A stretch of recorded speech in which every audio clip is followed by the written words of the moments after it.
It was 1997, Athens, Greece.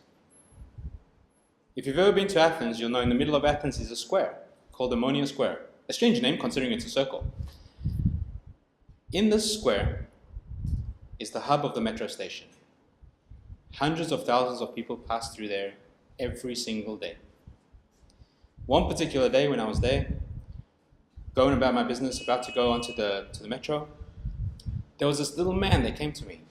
A short little man, he was about maybe that big, scraggly hair, big bushy beard, obviously homeless as he was wearing pretty much everything that he owned. He didn't walk to me as much as he shuffled. Looking into my face, he extended a hand and said, as we most do when people like this approach us, we just do not want to be bothered. So I thought I'd get away with it by saying something in English to him, like, sorry mate, I don't speak English. Oh, sorry, I don't speak Greek. What happened next really surprised me. Through his bushy beard, this smile appeared and I saw some broken teeth in the background and suddenly said to me, oh, you're American! And I was like, oh no. He could speak English, therefore I'd have to stand with him for a while. What happened afterwards, I'll remember for the rest of my life. This little scraggly, smelly, dirty old man spoke to me in American English and told me that he was actually a professor at one of the prominent Ivy League universities in the United States when he was young. He came to Greece about 15, 20 years ago. He was a philosophy professor and therefore it was the hub of philosophy. After being in Greece for a while and studying from the masters, reflecting on the way of the world, he decided he did not want to be part of it anymore and fell off the grid. He hadn't seen his family in over 20 years. He hadn't been home in the same amount of time. And he'd been living in Ammonia Station all this time. The few stories that he told me about what happened over there were extraordinary. They blew my mind. But the whole time while he was speaking, I was thinking to myself, here's a person who I walk past almost every single day of my life.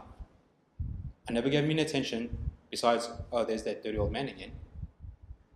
And yet, inside of his head and inside of his heart was a wealth of knowledge, a wealth of love, a wealth of experiences, and an actual person. A person who had a family, a person who had children, a person who came from a background that was very admirable, a person that had lost his way in the world, or rather found it the way he wanted it to be.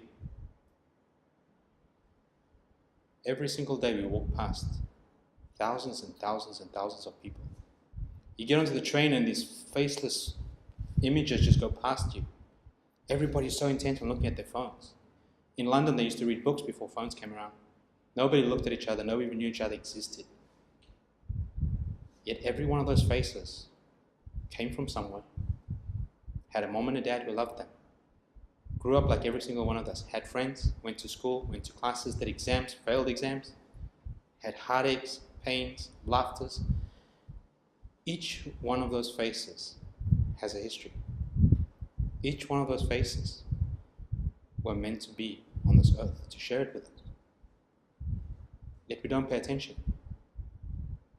We don't even realize. We walk into shops and treat people badly, as if they're there to serve us, which in a sense they are there to pay to do, but not to be treated the way some people treat them. How many times did you say hello to the cleaning lady today? To the guy who sweeps the street?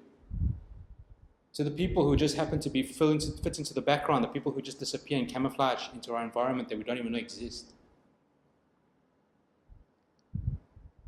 To each one of those people, they are significant to somebody. They mean something to somebody. Yet why do they not mean anything to us?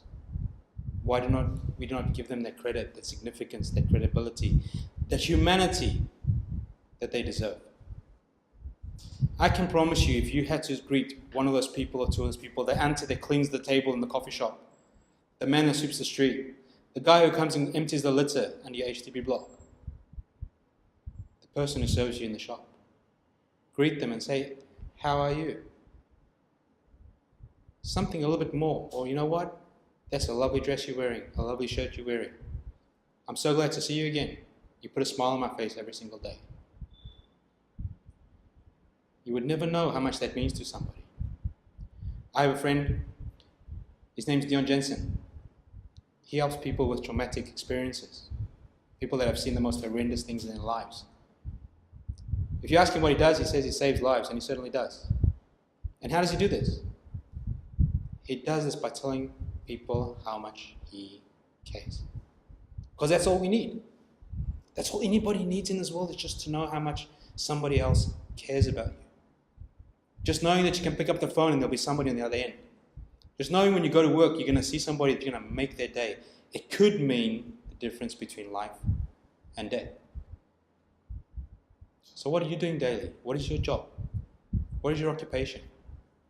Who are you serving? Whose life are you saving?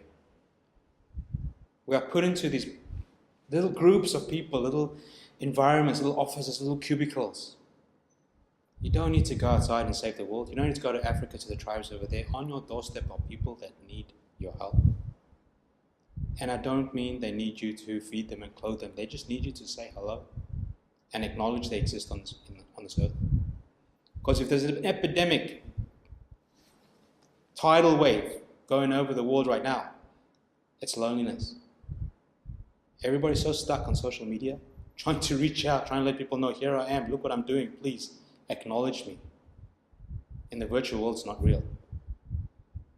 Real life is real. Step out of your door. I promise you, you'll see somebody. So my message to you today is, say hello to somebody. Give them a smile. They'll probably freak out the first time you do it. They probably will, because it's not very natural.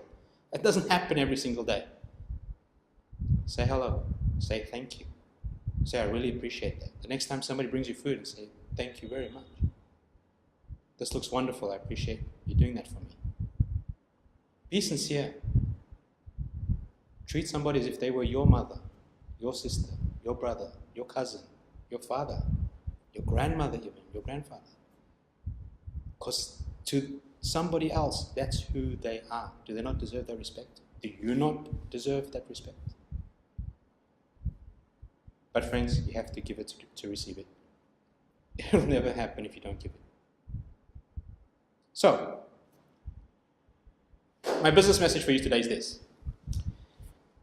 Your value in the marketplace is directly proportionate to the problems you are able to solve. I want to repeat that. Your value in the marketplace is directly proportionate to the problems you are able to solve. Your value as a human being is directly proportionate to the problems you are able to solve. The biggest problem in our world today is loneliness. People feeling disconnected, angry, frustrated, overpopulated, crowded, and yet they feel alone.